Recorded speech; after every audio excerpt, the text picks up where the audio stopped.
Jumpa lagi dengan kami Kabar Satu Nusantara. Inilah berita selengkapnya.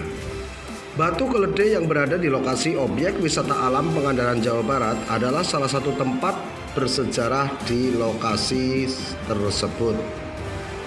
Situs Batu Keledai sendiri di lokasi objek wisata alam Pangandaran menjadi daya tarik tersendiri bagi para wisatawan, baik wisatawan mancanegara maupun wisatawan lokal.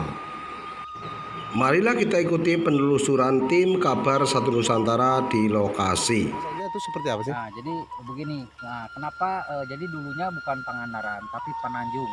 Nah, kenapa disebut Pananjung? Nah, di sini kan terbentangnya dua daratan yang menjorok ke tengah lautan, yaitu Tanjung atau Semenanjung, barat sama timur. Dibarengi dengan adanya kerajaan ini. Secara kebetulan nama kerajaannya Kerajaan Pananjung yang dipimpin sama Pangeran Anggalarang. Kalau istrinya Ibu Dewi Siti Samboja atau lebih dikenal Ibu Dewi Rengganis. Nah, untuk lokasi pemandiannya itu Taman Sarinya dari kerajaan ini lokasinya paling ujung. Itu tempat pemandian awet muda, itu secara mitos atau menurut kepercayaan. Namun peradaban modern, anak-anak ITB juga sempat meneliti, para master dari Bandung juga sempat meneliti air itu. Setelah diteliti ternyata di situ banyak kandungan-kandungan mineralnya atau zat sulfur yang bisa mengencangkan kulit. Jadi ada kesamaan antara mitos sama ilmiahnya. Berarti sekarang juga banyak dikunjungin dan banyak dimanfaatkan sama pengunjung. Memang pusatnya memang ke arah ke sana, Pak. Oh, pemandian tempat para dayang atau putri-putri. Oh. Nah, untuk peninggalan Hindunya di sini ada yang dikatakan situs Batu Kalde, Pak. Oh ya. Jadi yang namanya dikatakan Batu Kalde yang ini. Oh. Nah, ini arca sapi.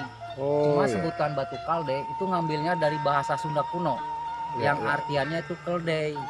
Nah, tetapi di sini karena peradaban zaman Hindu, untuk keldai itu nggak ada, yang ada nandi. Nah, sedangkan artian nandi di dalam buku Hindu itu binatang sapi, binatang yang disucikan atau tunggangannya Dewa Siwa. Ini asli ya batunya kayak gini ya? Asli. Dari ditemukan nih asli ya, bukan diukir kayak gitu ya? Ini tidak pernah dirubah karena ini di bawah naungan cagar budaya, Pak. Ya, Jadi tidak boleh memindah tempat ke bentuk aslinya. Berarti dari dulu di sini lokasinya? Di sini. Oh. Di sini. Jadi kecil juga di sini, Pak. Jadi panjenengan sebagai yang menjaga di lokasi ini hanya untuk memberikan keterangan kepada para pengunjung lah ya gitu ya. Betul, sejarah silsilah intinya seperti karena itu ya. Di sini, Kak, jadi wisatanya kan di sini berjenisnya berbatuan, Pak. Ya. Jadi kalau nggak ada penjelasan kadang-kadang pengunjung itu bingung juga. Iya, betul. Nah, terus kita lanjut, Pak. Di sini ada yang berbentuk kotak ini. Oh iya. Ini namanya Yoni. Nah, Yoni ini tempat sesaji atau tempat peribadatan umat Hindu.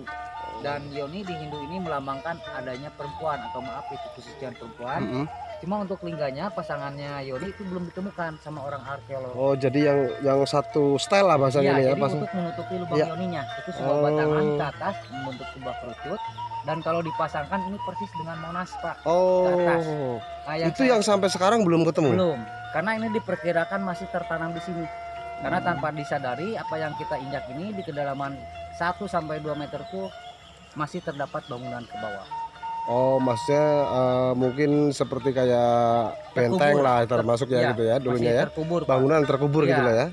Nah, bila mana lingganya sudah ditemukan untuk menutupi lubang ini, jadi kalau dipasangkan persis dengan Monas, karena yang saya sempat dengar juga dari ahli-ahli sejarah ya, Pak. Jadi Pak Karno itu terinspirasi bikin Monas yang antara batu Yoni sama lingga. Karena untuk Monas sendiri itu setelah peradaban modern. Jadi sebelum ada Monas sudah ada ini gitu ya? Ini dulu, Pak. Oh, kalau iya, Monas kan iya, itu iya. udah Memang generasi kesini lah gitu ya. Seperti di Prambanan stupa. Ya. Bentuknya cuma kalau yang mungkin yang di sana mungkin lebih gede, kalau ini kecil. Berarti kalau apa ini namanya Mas tadi? Yoni. Yoni ini sudah kira-kira berapa tahun ditemukan? Jadi ini untuk situs Batu Kalde ini atau kerajaan Pananjung ini waktu peradaban abad 8 sampai abad 16. Nah, di masa kejayaannya itu sekitar abad 16-an, Pak. Nah, seperti itu. Nah, kita lanjut. Di situ ada batu yang ada baling-balingnya. Nah, kan di Bali rata-rata mereka beragama Hindu. Ini ada batu Padmasana. Hanya beda ejaan, Pak. Kalau kita mah mungkin Padmasana. Jadi Padmasana ini lambang bunga teratai atau tempat duduknya Dewa Matahari. Terus di sini juga terdapat dua makom. Kenapa di kerajaan Hindu Pananjung ini ada makom? Jadi beliau ini perpindahan Hindu ke Islam, Pak. Yang diislamkan sama Syekh Ahmad dan Syekh Muhammad. Penyebar agama Islamnya itu ada di Gua Parat atau lebih tenarnya gua yang dipakai syutingnya Malampir. Nah itu penyebar agama Islamnya, karena sebelumnya masyarakat Pangandarannya itu menganut agama Hindu dulu dari kerajaan Pananjung ini. Nah kalau yang sebelah sana ini juga reruntuhannya. Dan kenapa kerajaan Pananjung ini hancur, Pak? Ya. Ini dihancurkan sama pasukan Bajo. Bajo itu suku bajak laut yang bersarangnya di daerah Nusa Kambangan. Karena Pangandaran itu udah perbatasan antara Jawa Tengah sama Jawa Timur, Jawa Barat, Pak.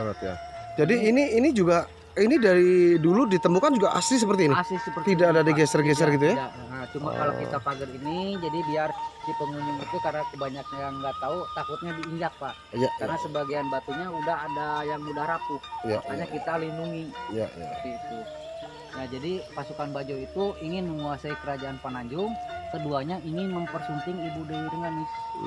Dan yang tersisa di kerajaan Pananjung ini cuma Ibu Dewi Rengganis. Lalu beliau itu bersutapa di sebelah sana, lalu membentuk sebuah kelompok untuk balas dendam ke pasukan Bajo, menyamar sebagai penari Ronggeng Gunung. Makanya daerah Pangandaran itu masih kental dengan tarian Ronggeng Gunung sampai sekarang ini. Itu asal mulanya dari Ibu Dewi Rengganis. Nah itu mungkin sejarah sedikit tentang sejarah kerajaan Pananjung. Ini pecahan dari kerajaan Ciamis, Pak.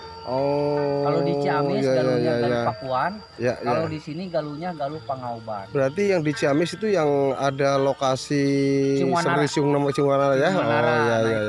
Nah, sedangkan Pangeran Anggalarang itu putranya dari Prabu Hawur Kuning. Jadi anaknya di sini, Pak.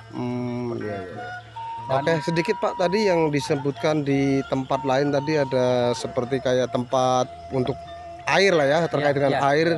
Ada air yang mengandung mineral-mineral apa tadi untuk awet muda, kecantikan, itu banyak dikunjungin. Itu dari lokasi sini berapa jauh ke tempat itu? Kalau lokasi paling kalau kita jalan pintas, Pak, itu setengah jaman lah. Setengah jaman ya, Pak. Cuma kayak kalau kita ingin lihat gua-gua alam dulu, itu kan di situ kan terdapat banyak keramat-keramatnya, Pak. Seperti di Gua Panggung itu ada keramatnya Ki Jaga Lautan. Beliau itu putra angkatnya dari Ibu Ratu Nyai Roro Kidul. Yang kedua yang mengislamkan daerah Pangandaran itu berada di Gua Parat. Lalu dilanjut ke Ibu Dewi Rengganis. Dengan Pak siapa tadi? Pak Heri, Pak. Pak Heri ya. Terima kasih Pak Heri atas keterangannya.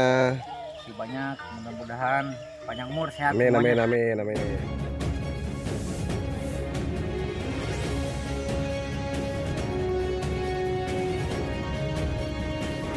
Dari objek wisata alam Pangandaran, Jawa Barat, Nasir Salasa, Kabar 1 Nusantara melaporkan.